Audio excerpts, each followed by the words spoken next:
इसके अलावा हमारे पास कोई ऑप्शन नहीं है। मेरे पास पैसे ही नहीं बचे। इस तरह कावेरी जी धीरे धीरे अपने तीनों दामादों को पैसे देना बंद कर देती हैं और घर में खाने पीने की चीजें लाना भी बंद कर देती है। अब वो तीनों बुरी तरह से परेशान होने लगे थे और इसलिए एक दिन तीनों प्लान करके घर से बाहर निकलते हैं और बाजार में जाने के बाद यार अच्छा खाना खाए हुए कितने दिन हो गए, पता नहीं कब अच्छा खाना मिलेगा। हमारी बीवियों के जाने के बाद तो हमारी हालत भिखारियों जैसी हो गई है यार। कुछ भी हो, मुझे तो आज पिज्जा खाना ही खाना है। जेब में 1 रुपया नहीं है और पिज्जा खाएगा, कहाँ से आएंगे पैसे? अरे देख वहाँ सामने बोर्ड पर क्या लिखा हुआ है, कंप्यूटर पर काम करने के लिए एक आदमी की आवश्यकता है। भाई मैं तो जा रहा हूँ, काम करूँगा और शाम तक पैसे लाकर आराम से पिज्ज़ा खाऊंगा। जा जा, तुझे कोई काम नहीं देने वाला, हम तो घर जा रहे हैं। चल भाई सुमित।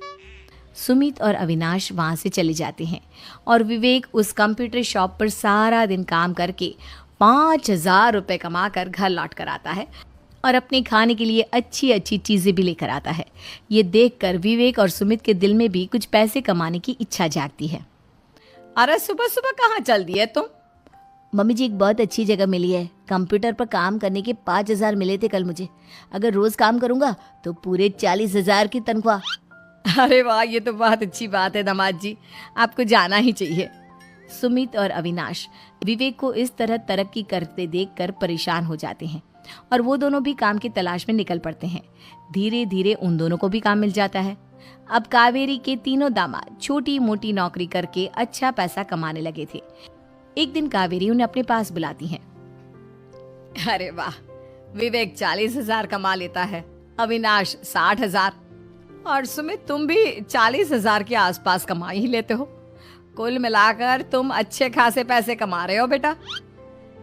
हाँ मम्मी जी, बहुत मजा आता है जब महीने के एंड में मोटी रकम हाथ में आती है।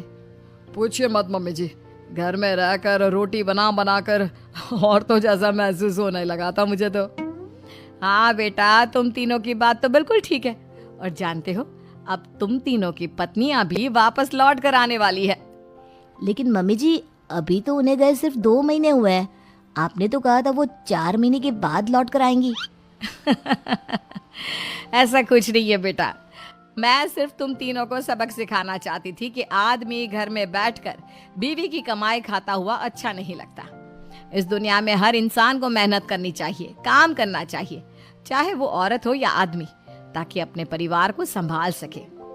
कावेरी की बात सुनकर उन तीनों को अपनी गलती का एहसास होता है